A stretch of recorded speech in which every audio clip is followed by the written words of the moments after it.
211 men were surrounded in a forest. 900 others were sent to rescue them. Those 900 took heavy casualties too, and that's where the story gets complicated, because the men sent to do the rescuing needed rescuing themselves. Vosges Mountains, 1944. The Lost Battalion, October 1944. The Vosges Mountains, France. The forest was dense. Autumn leaves had fallen. The ground was wet, and the mountains closed in from every direction. 211 men, a battalion from the 141st Infantry Regiment of the 36th Infantry Division, mostly boys from Texas, farm boys, small-town boys, young faces. Their commander was Captain Edward Marks, 28 years old, a young officer, but experienced. He had come through Normandy, come through the southern France landings, but this was different. The mission had looked straightforward: push through the forest, locate enemy lines, pull back. It looked straightforward. The first day passed without incident. The second day too. On the third day, German forces closed the ring, from the front, from behind, from every direction. Marks got on the radio, reported to command. "We're surrounded. Position uncertain. We need reinforcement." The answer came back: "Hold. Reinforcement on the way." Marks put down the radio, looked at his men. 211 men, inside the mountain. Germans all around them, and no reinforcement was coming. The event that entered history as the Lost Battalion took place between October 24th and 30th, 1944. Approximately 201 American soldiers from the 1st Battalion of the 141st Infantry Regiment were surrounded by German forces in the Vosges Mountains. The units sent to rescue them also suffered significant casualties. The rescue mission was ultimately assigned primarily to the 442nd Infantry Regiment, a unit made up of Japanese-American soldiers whose families were being held in internment camps on American soil at the time. Day 1. The first night of the encirclement, Marks assigned positions, formed a perimeter, sentries in every direction. Wounded moved to the center. Ammunition was counted. Low, very low. They could hold out for a few days. Maybe. Food was counted. Even less. Marks got on the radio, reported to command. "Situation critical. Ammunition and supplies running out. When does reinforcement arrive?" The answer came back: "Reinforcement on the way. Hold." Marks closed the radio. He turned to Sergeant Davis beside him. "What do you think?" he asked. Davis thought about it. "If it was coming, it would have come," he said. Marks nodded. "Yes." The two of them went quiet. That night, sounds came from the forest. German forces were moving closer. Fire was exchanged. Brief but intense.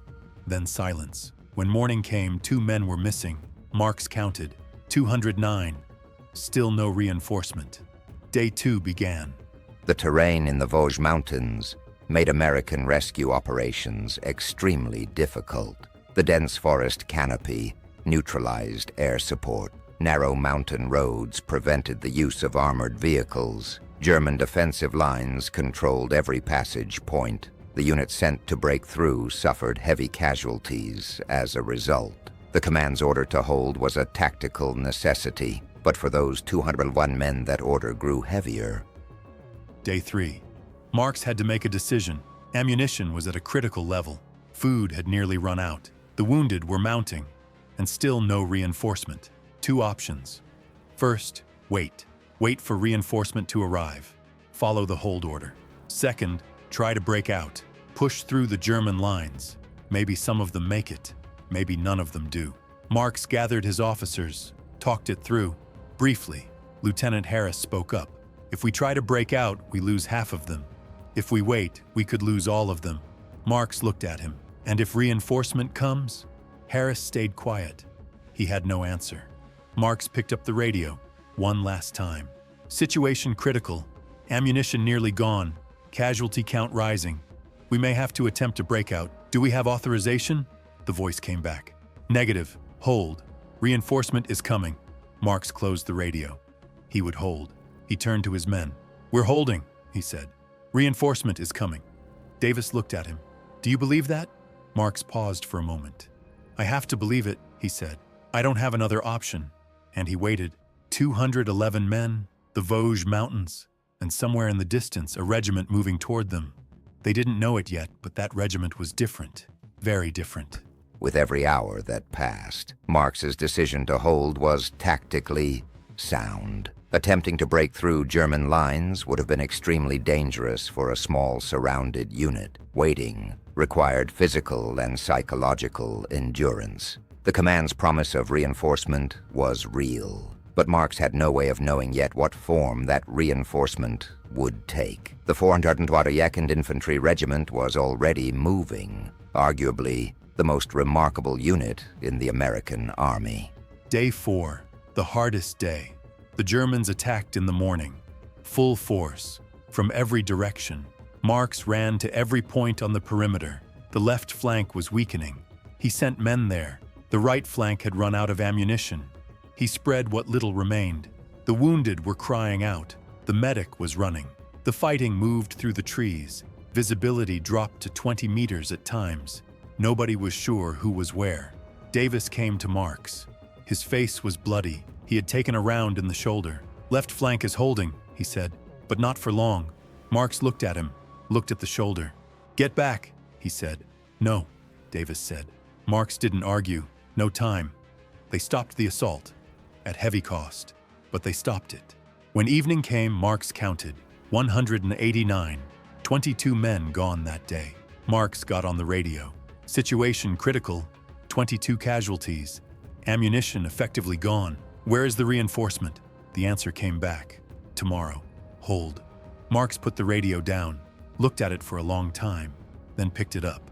"We're holding," he said, and 189 men waited out that night. The 422nd Infantry Regiment was at that moment pushing through mountainous terrain to reach the lost battalion. The regiment was made up of Nisei, Japanese-American soldiers who were American citizens but whose families had been sent to internment camps under Executive Order 9066. They had chosen to enlist regardless. The order to rescue the lost battalion fell to these men, and fulfilling that order came at a heavy price. Day 5. The regiment arrived. They came out of the forest, slowly, heavily. German fire at every step. Casualties at every step. When Marx saw the first scouts, he didn't recognize them at first. The faces were different. The uniforms were the same. American uniforms. One of the scouts stepped forward. "Lost battalion?" he asked. "That's us," Marx said. The man nodded. 442nd Regiment. "We're here." Marx couldn't say anything. 189 men had been rescued, but the 442nd had taken over 800 casualties in that rescue. 800 men. 800 men for 211. Marx learned that later. He didn't know it in that moment. In that moment, he was simply standing, and his men were standing. Davis came over. His shoulder was bandaged. His face was pale. "They came," he said simply. "They came," Marx said. The two of them stood there for a moment, inside the forest, carrying 5 days of weight. That evening, Marx sat down somewhere, looked at his hands. They weren't shaking. Maybe they should have been, but they weren't. 189 men, 22 casualties, and the casualties taken by the men who had come to save them. He didn't want to do the arithmetic, but the mind doesn't stop. The numbers kept coming, and behind every number was a face.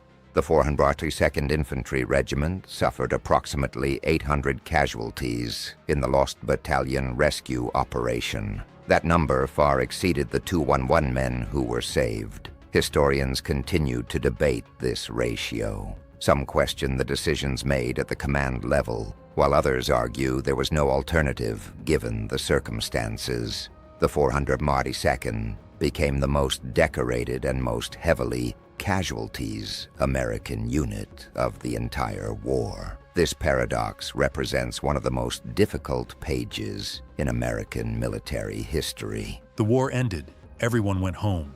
Marx went back to Texas. The men of the 442nd went back to Hawaii, back to California. Some went back to the camps because their families were still there. Years passed. In one interview, Marx said this: "I never forgot the men who rescued us. I never forgot their faces. I thought a lot about what it must have felt like for them. Their families were in the camps, and they came for us. Why did they come? I asked myself that question many times." He never found a complete answer. Maybe the answer was simple. They were soldiers. They received an order. They went. But maybe it was something deeper. Maybe they wanted to prove something to their own country. Maybe it was simply what felt right to them. The survivors of the regiment came together years later, at ceremonies, at memorials, and some of them met men like Marx. At those meetings, not much was said. Hands were shaken. Eyes met. That was enough, because some things don't fit into words. The 442nd Infantry Regiment became the most decorated American unit of the Second World War. Its members received 21 Medals of Honor. 19 of those were awarded decades later in a review process after evidence emerged that racial discrimination had influenced the original assessments. That correction came in the year 2000. The Lost Battalion rescue operation stands as the most symbolic moment in this history. Men whose families were held in internment camps fought for a country that had put them there. Marx died in 2003 in Texas, at home. He talked about the Lost Battalion for the rest of his life, in schools, at ceremonies, whenever anyone asked, because it needed to be told, not just for the 211 men, for the 442nd too. He said this once, "Very little is known about the men who rescued us. That troubles me. We're the Lost Battalion. The name was given to us, but the ones who were truly lost were them. Their families were in the camps. Their country hadn't trusted them, but they came." Davis died in 1987. The wound in his shoulder never fully healed, but he lived his life, went back to his farm, back to Texas. Every October he would call Marx. Short conversations, usually about the weather, about the harvest. Once Marx asked, "Do you think about those 5 days?" Davis was quiet. Then he said, "Every night." They didn't say anything else after that. The Vosges Mountains are still there today. The forests have grown back. The roads have changed. But some of the trees still carry bullet marks, and every October small ceremonies are held. Two groups come together. The descendants of the Lost Battalion, the descendants of the 442nd. They talk, they eat and drink, they take photographs, and at every ceremony someone asks, "Why did they come?" The answers vary, a little different each time, but one answer always stays the same, because coming was the right thing to do. 211 men waited in a forest. The 442nd walked through the mountains, and the two groups met at a single point. That point wasn't just a forest. That point was a place that showed what one human being can do for another, for better or worse, both of them in the same forest. The Lost Battalion story is studied today as one of the rare intersections of American military history and civil rights history. The 400 Iraqans rescue operation entered the record as both a military achievement and a profound human paradox. The fact that men whose families were held in internment camps fought in that rescue is a subject historians continue to work through. The testimonies of survivors like Marx preserve the human dimension of this history. The numbers shift, but that meeting in the forest doesn't.